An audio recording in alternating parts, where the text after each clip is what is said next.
More than half of adults aged 65 and older live with prediabetes. The CDC puts that number at 52.1%, and 8 in 10 adults with prediabetes do not know they have it. Sometimes the first clue is not a diagnosis. It is getting up to urinate again at 2 in the morning, feeling wiped out after lunch, or noticing that your vision gets blurry when your blood sugar runs high. If you already have prediabetes or type 2, you may know the feeling of checking your meter and seeing a number that is higher than it should be after an ordinary meal.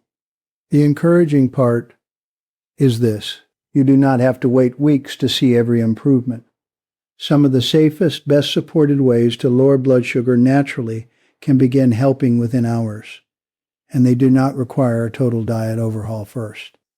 This matters more than most people realize, especially after 55. High blood sugar is not just a number on a lab report.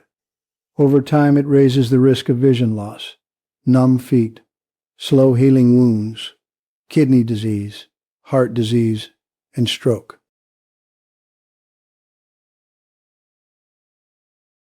It can chip away at the things people care about most: driving confidently, walking without fear of falling, keeping your balance in the shower, reading clearly, staying sharp in conversation, being present enough to enjoy time with your spouse, your children, and your grandkids.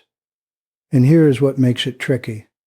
A lot of the warning signs get brushed off as just getting older: fatigue, irritability, blurry vision, getting up often at night, tingling or burning in the feet, slow healing, more urinary or yeast infections.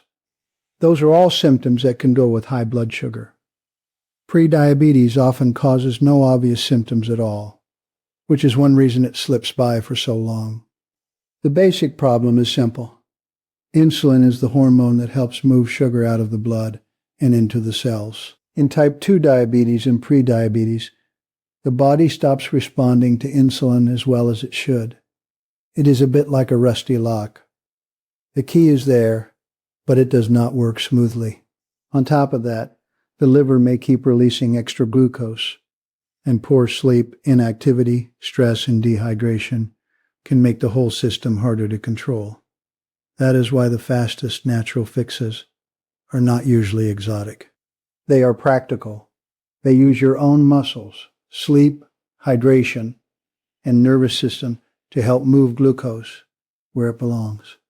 Before we get there, one quick safety note matters.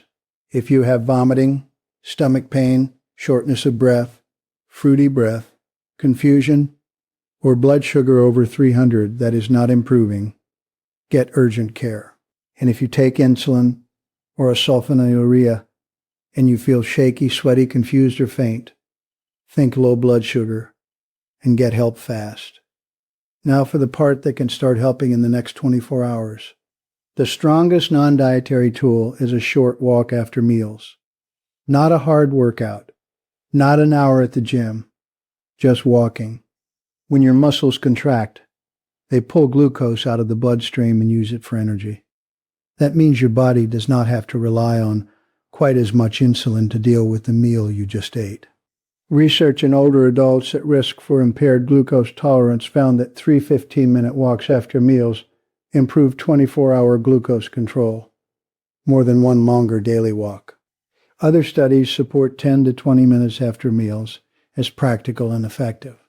Even 2 to 10 minutes is better than dropping straight into a chair. So the first move is simple. Eat, then walk. Around the house, down the driveway, through the grocery store, up and down the hall if the weather's bad. If your knees are not great, move at an easy pace you can manage safely. The timing matters. After meals is when glucose is rising, and that is when the walk does the most good.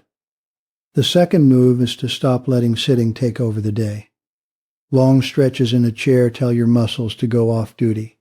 Blood sugar control gets worse when muscles stay still for hours. A good rule is to stand up or move for 2 to 5 minutes every 30 to 60 minutes, especially after meals. Fold laundry standing up. March in place during commercials. Walk to the mailbox. Do a lap through the house. These sound small, but small muscle contractions repeated through the day add up. The third move is hydration, especially if you tend to forget to drink. Dehydration can make blood sugar management harder, and many older adults do not feel thirst as strongly as they used to. If you have been running dry, your glucose may read higher partly because your body is more concentrated. This is not a reason to force huge amounts of water. It is a reason to drink steadily through the day and pay attention to thirst, dry mouth, and darker urine. If you have heart failure, kidney disease, or fluid restrictions, follow your clinician's advice. The fourth move is to protect tonight's sleep. Poor sleep raises stress hormones and makes insulin resistance worse the next day. In plain English, a rough night can set you up for harder blood sugar control tomorrow. Aim for 7 to 9 hours if you can. Keep bedtime and wake time consistent. Avoid heavy late meals and alcohol close to bed. If you snore loudly, stop breathing in sleep, or feel exhausted during the day, it is worth asking about sleep apnea, because untreated sleep apnea can quietly work against your glucose control. The fifth move is to calm the stress response. When you are stressed, your body acts as if it needs emergency fuel, and that can push glucose upward. That is one reason some people see higher readings during worry, pain, poor sleep, or illness. A simple relaxation practice can help. Try sitting down for a few minutes before a meal, or when you feel keyed up, and breathe slowly and comfortably, letting the exhale last a little longer than the inhale. This is not a magic trick, and it will not replace movement, but it can help take your foot off the gas pedal. Now, even though the fastest shift over the next day comes from movement, sleep, hydration, and stress control, food still matters if you want these better numbers to last. You do not have to become perfect. You just want meals that create less of a glucose surge in the first place. One of the best supported examples is steel-cut oats, oat bran, or barley. These foods contain beta-glucan, a soluble fiber that slows stomach emptying and slows how quickly carbohydrate gets absorbed. Research supports post-meal benefit, especially when a meal provides about 4 grams of beta-glucan for every 30 grams of available carbohydrate. That is not a cure, and not every real-world study shows dramatic results, but it is a strong food tool. Beans, lentils, and chickpeas are another solid choice. They bring fiber, resistant starch, and plant protein, which helps slow digestion and reduce spikes. Nuts like walnuts, almonds, and pistachios can also help support steadier blood sugar because they add fat, fiber, magnesium, and protein. Non-starchy vegetables like broccoli, cauliflower, Brussels sprouts, spinach, and zucchini give you volume and fiber without a big glucose load. And plain yogurt or unsweetened Greek yogurt can be a smarter option than sweet refined carb snacks because the protein slows things down. A couple of popular add-ons deserve a fair, careful word. Cinnamon looks promising in some studies, but the evidence is mixed, and it has not established diabetes treatment. If someone uses cassia cinnamon heavily for long periods, coumarin can be a concern for the liver. Vinegar may blunt the post-meal rise in some people, and one clinical trial used 15 ml daily diluted in water. But it can irritate the stomach, throat, and teeth, and it is not a fit for everyone, especially people with delayed stomach emptying. What tends to work against you is more predictable.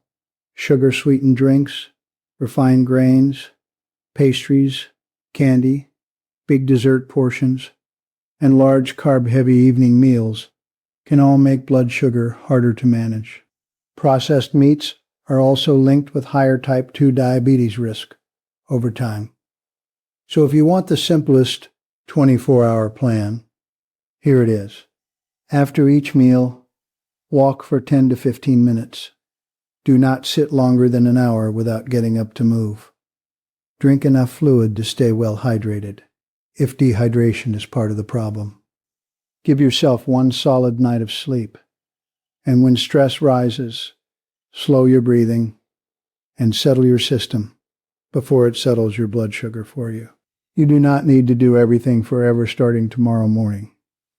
You just need one good day that proves your body can respond. That first better reading matters. It shows that blood sugar is not only about willpower or medication. It responds to what you do with your muscles, your sleep, your stress, and your daily rhythm. Start with the next meal, not next month. Then repeat it. That is how independence is protected, one ordinary day at a time.